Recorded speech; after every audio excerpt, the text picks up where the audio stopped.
Hey, I'm Alex Radcliffe from Board Game Co. and today I'm reviewing Spectacular from Chili Fox. Spectacular is a 1 to 6 player tile laying zoo building game, and I have not played the solo mode, unfortunately. I do want to play the solo mode, but I haven't done so yet. In any case, let's go ahead and talk about this game, what the game does, tell you how it plays, my thoughts, opinions, all of that, timestamps to everything down below. But like I said already, Spectacular is a tile building game, a tile laying game where you're building out a zoo. Effectively in the game, you're going to have tiles, which go into your zoo, and then you're going to have the dice, which are effectively, I think thematically it's feeding the animals. I don't know that much, but it is ultimately going to be how you score points. So the dice are important, but you need the underlying animal there. So you're going to be gathering tiles, putting them into your zoo, then you'll be gathering dice, placing them on top of the matching colors with some other restrictions at play, and then scoring for a variety of factors. And let's talk more about how that works. In the game, you're going to be drafting. There's going to be two main phases of the game. In the first phase, you're going to have 8 turns, and in the second phase, you're going to have 7 turns. And in each phase, each turn, in each turn, you're taking 2 things. One from your own personal supply of items, and one from a public board, which I forgot to put dice on this public board, one from a public board that's going to be going around the table. So those are the 2 things you're taking from, which means if you have 15 total turns, 8 plus 7, that means you're going to be getting 30 total placements in the game between the tiles and the dice. And it won't necessarily be even either. You might have 17 tiles and 13 dice. You might have, 10 tiles and 20 dice. That's actually, no, that's not possible. You have to have more tiles than dice. I take it back. Past the 1 tile you start with over here. So what are you doing? Why are you trying to do it? Well, you're going to be drafting tiles. So let's go ahead. Let's say start off the turn after initial setup, and I won't get heavily into that, but after the initial setup, let's say it's my turn. I'm going to go ahead and take one of these tiles. None of these are particularly helpful. This one might be helpful. If I grab this, no, it's going to cut me off over there. You know what? I'm just going to start trying to build my own little area here. So what I'm going to do is I'm going to gather this over here. I'm going to place this down here like so. I think that works out well for me. And then I'll follow it up with 1 tile from my own board. And I'm going to take my personal tile and put it over here. And you can see over here that this is going to start creating a little repository over here. You can see this little repository. Actually, you know what? I'm going to do it like this. I'm going to place this one over here, and then place this one over here. And you'll see why I'm doing that in a second, but there we go. I've done that. Great. Those are my 2 tiles. I took 1 from this board, 1 from my personal supply. Over here, this player might go ahead and gather this, and they'll pop this out over here. Again, they're trying to form a little circle, which you'll again see why soon. And maybe they do the same thing over here. Maybe they actually go ahead and full a starting circle right now, and they immediately get to take one of these and put it out on that board, which is going to help them score points and give them more flexibility in placing dice. We'll talk about that soon. Now the players have done that. They've both taken 1 thing from their personal supply, from the board. You refill your personal supply if you've taken a tile from it. Your dice will never refill. You only have these 8 dice the entire game. I should note you do have some flexibility when the game begins to re-roll things. You're going to roll your dice, and then you can get re-roll any number of dice 1 time. So you do have some flexibility, although past that, you're going to be stuck with what you're stuck with, past the workers that you have flexibility over as well. Then we're going to take these drafting boards, we're going to pass them. Now, right now I have it set up for 2 players, so we're just passing them back and forth. Ideally at a larger player count, you'll be passing the dice around and passing the tile boards around in a circle, and you'll have more flexibility over more variety over what will be coming your way as various players' boards head your way. So now we have over this, we're trying to build this out. I'm going to gather this blue, which I was eyeing. I was hoping that would come my way. I was looking at their board, and now I've completed my own circle, and I can place this out over here. And now that I've done that, we can start seeing what else we want to do. Maybe I'll put out a die over here. In fact, maybe I'll take what do I have over here? Do I have anything particularly strong? I'll take this die over here. It's not the strongest, but it's not the worst either. We'll put it out over there. This player over here, they're going to look at their board. They're going to take a look. Do they have any 6s? Not really, but they have a 6 here. They're going to place this 6 here. This is a good time to tell you that in general, higher numbers are better. You're going to be scoring for a few things. I'll walk you through it soon. I'll walk you through it soon. But a higher die value is going to be worth more points, but they come with restrictions. 6s cannot be placed except on your starting tile and any tile with a tower around it. So getting those towers out early gives you more flexibility to place those 6s, which will score you a bunch of points if you do it correctly. So I've gone over there, I've placed my die over there, and then from this over here, I don't see any strong options right now. I might just go ahead and gather this and place that over here because that will give me flexibility for being able to score for other ways, which we'll talk about soon.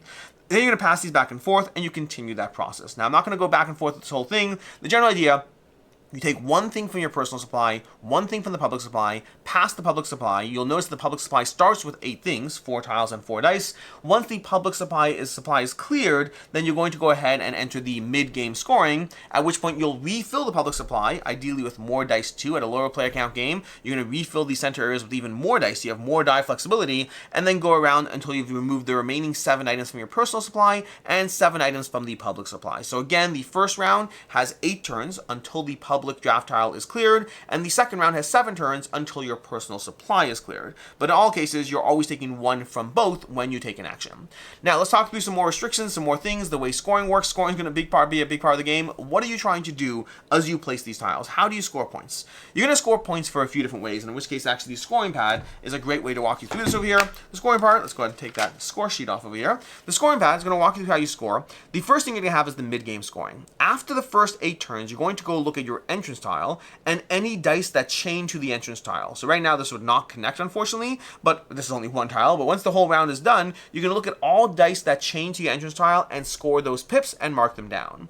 Then for each color, you're going to score the total value of dice on a section multiplied by the number of birthing tiles in the game. So for example, right now, let's grab this, for example, let's put this over here, and let's pretend the end result over here had been a 5 over here, and we had a 2. These birthing tiles over here, they're essential for scoring, but you can only place 1s and 2s there, giving you a reason to want lower dice. So in this hypothetical right here, we have 2 tiles that are going to be the multipliers, and we have a total pip value of 5, 6, 12, 14, so it's going to be 14 times 2. We would mark down 28 points for blue over here. You're going to score each connected group on your board of all colors, even multiple connected groups. You could have a separate group section of blue over here. Ideally, it's great if you connect them, but if you don't, they'll still score. In each case, you multiply the number of these heart tiles times the total pip value of the dice, the number of the heart tiles that have a die on them, multiplied by the number of pips on the dice, and that's going to be a scoring for that.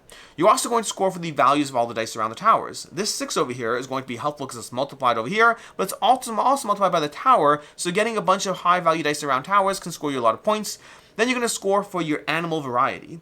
Each animal type, each animal color has a few types on them, and you're going to look plus your starting type over here, and you're going to try to see, you have a total of 16 animal types, 4 in each color, plus your unique starting animal, and the more animal types you have in your zoo, whether or not they have a tile on them, will score points up to as many as 80 points. You can get 80 points if you have every single animal type in your zoo. For the record, I haven't seen scores that are less than 80. Scores in this game are pretty high. Scores can go like 150 to 250 in this game, but 80 is still a decent chunk of those points, so if you can get a lot of animal variety, that can be a huge way to score, but it also involves trade-offs everywhere else because you are always trying to prioritize what you need, what you can get, what's going to be on that public draft tile as you gather, so you can get points from animal variety. And then lastly, and this is optional, but I highly recommend adding them, even for your first game. If you're in any way a halfway experienced gamer, I would recommend adding these for your first game. The rulebook's like, oh, you can add missions in subsequent games.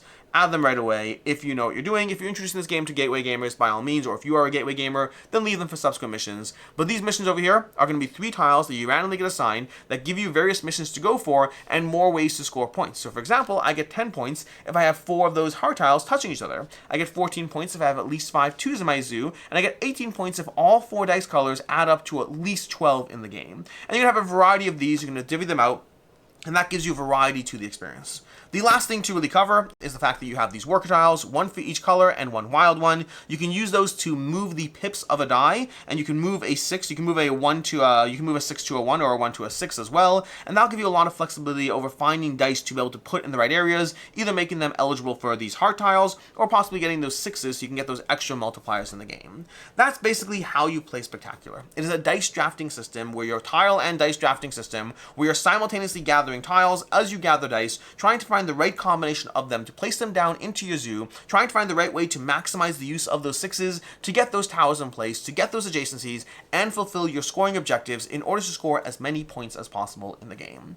Which brings me down to my review, starting off with ease of play. Rulebook is fairly straightforward. I thought there were some things about this game that are a little confusing, like even just the nature of how to place the dice and the fact that you can't place a 6 except in your starting tile, or alternatively in a tower over here. There's some restrictions at play that definitely feel a little bit confusing, but for the most part, the game did a good job at making it fairly straightforward. Even the fact that you're drafting in the game, but you're not drafting a hand of things, you're drafting this tile that goes around, and then if you're playing a 2 to 4 player game in the second round, you have double. Again, some things in the game are a little bit not intuitive. Ultimately, the game did a good job of making it a fairly streamlined learn and teach in the game. As far as game time runs around half an hour, maybe a little slower for your first game, but it's a pretty fast moving game, and it is simultaneous play. Even if you're playing the full 6-player complement, you're all taking turns simultaneously, which means it will slow down a drop because you're always as slow as your slowest turn, but nonetheless, in general, a 6-player game is not, twice as long as a 3-player game, it's a drop longer than a 3-player game. As far as what I like, don't like, and can see others not liking, starting off with what I like, which is going to start with that quick playtime. That quick playtime and that simultaneous play and the variable player count, all of those things, the fact that you can play a game of this in 30, maybe 40 minutes if you're playing a 5-6 player game, you can get a very quick game done of this where you're trying to draft tiles, you're doing so simultaneously, you're building out your board over here. This game gives you a lot to consider in a game that's easy to teach and easy to play simultaneously, handles a variety of player counts. That just gives this game a lot of accessibility before we even get into the reasons you actually want to play. Those are just things that make the game easier to table or more compelling to table, but we haven't talked, well, not more compelling, easier to table before we get into why it's more compelling to table. And starting off with drafting. I love drafting, and more specifically, I love drafting when drafting feels tense. When I have to make a choice and then hand the thing off to the next person, being worried about what I will and won't see back, that's when I care about drafting. And this game has that. This game frequently has multiple things I want from my personal board over here that I'm trying to put into my zoo, and I want this 6 over there, but I need that tile, and this tile is going to be a scoring multiplayer, but this tile is going to give me my 14th unique animal. They all do different things in the game, and you frequently want multiple things from that tile, and that makes the drafting tight. It makes the drafting tense. When you want so many things, you have to figure out what's more likely to come back to me, and that's a big part of the game. In this game, you are going to be looking at other players. This is not a closed hand draft. You are looking at what are on other players' boards, what's going to be slowly heading your way, what you'll be able to put into your zoo. You're trying to figure out, okay, if I leave that birthing tile for you, can you even take it? Will you take it? Is your board set up for it? Can you even take that yellow 6? Do you have a spot for it? You are frequently making choices about what you want in front of you, but also what's going to make its way back to you. There's a lot of player awareness and interaction in the game, and it makes the game so important as you play. And then the game gives you so many ways to score. There's so many things to consider in the game, from the tower placement. Getting those towers out early can be huge. Getting a large section of a single color and having a lot of multipliers in them. If you can get like a 4 times multiplier ever going, you'll get a ton of points if you can fill up that zoo. It can be a giant chunk of like 120 points if you do it right. Well, maybe that's a lot, but it can do a lot of points in the game, and that gives you a lot of things to consider. Your scoring goals over here. You have this goal over here. Get a single color that has 9 or exactly 9 on the pips. That's going to be 19 points. This little player board over here is going to be like 45 points or so worth of scoring just from the end game. Then you have the variety of animals. There's so many different things you're trying to consider as you place out that really gives you a lot of toughness, a lot of strictness as you figure out what's the optimal way to go ahead and get everything done in the game, because there's so much variety to the goals, to what you're going. The goals are going to be a big chunk of variety. Everything else in the game is variable as far as how you're trying to split your points, but game to game is going to be the same. But these goals will mix up the game experience for you. There's a bunch of these goals. They're all fun. They all change up the way you're trying to play this core puzzle, and that gives the game more variety. It makes me constantly want to play the game again and again to do better. Every single time I've played this game, I have wanted to play it right away. I wanted to dive straight back in to figure out, no, I didn't do well enough. And maybe that's part of why I like this game so much, spoiler to the review, which is I frequently feel I can do better in the game. Every time I play, I'm like, I haven't figured it out yet. I haven't found the right optimization. I mean, I knew I want the animal variety, but I made the trade-off because I wanted that blue animal because it's going to help me for my goal and help me score, so I traded it off, but now I lost 30 points, but I got those 30 points elsewhere. I always feel like I can do better every single time I dive into the game, and that makes me want to continuously play this one again and again. As far as things I don't like in the game, first of all, I talked about the drafting and looking at other players and having that sense of knowledge and interaction in the game, which is a good thing. What I don't like, and I tried finding in the rulebook, I couldn't find anything about this. If I'm missing it, let me know. But in the game, there is that potential downside where if I'm looking at your board right now, trying to figure out what I want to do on my turn, and you go ahead and take a tile, I'm now operating with more information than you are. Because the turns are simultaneous, if I just pay attention to the boards heading my way, and if I wait for them to take my turn, and the problem is, it could be done intentionally, I'm waiting to see what you do, which is not cool, but that can happen, but it could also be done incidentally. You might just take a really fast turn, I just glance over your board, and I'm like, oh, well, those 4 tiles are available, and so someone else looking at my board sees there's 5 things left, I looking at your board sees there's 4 things left. There is that weird imbalance of, because it's open drafting, and there's not a way to really hide things in the game, there's no player screens, and frankly, I think player screens would slow the game down in a way that's not as much fun. There's that weird element where a player who's either intentionally or unintentionally taking a little longer is operating with more information, and I don't love that. I don't have an easy solution because I could use player screens, but I feel that would take away from the experience. You could just say don't look at people's boards until you've taken your thing, maybe, but I am trying to look at your board. Or you could go with everyone, look at each other's boards, but don't actually take. Decide what you want to take, but don't actually do it. Everything that I've thought of that would solve this problem ultimately feels like it solves the problem at the cost of the ease of play of the game. So that's honestly my biggest complaint, and I I'm not sure what I'm doing about it yet. I don't play the game super competitively, but it still is. And unfortunately, people in my group are not so annoying as to like intentionally slow down their turns to operate with more information. But it still happens unintentionally, and that's just it's a weird situation in the game that I don't love. Secondly, in much smaller aspects, the variable player animals. In the game, you're going to have these boxes over here. These boxes are all going to give you different animals. Each board's a little different in the shape. Each board's a little different in the tile distribution. They all have a unique animal, and all of that's nice. I do wish there was, like, even just an option. Maybe not doesn't do the main mode of play, but I wish there was almost an option that, like, each faction came with its own special ability, too. Because right now, while there's differences in the 6 different player boards and options you get, I don't feel any strong sense of difference. I just take the board, I play the stuff. I don't feel like I'm like, ooh, I want this one, or I want to try that one. If I try the same one as I played last game, I don't care. If I try a new one, I don't care. I wish there was something that made the unique boxes stand out a drop more, because right now it doesn't stand out a drop more.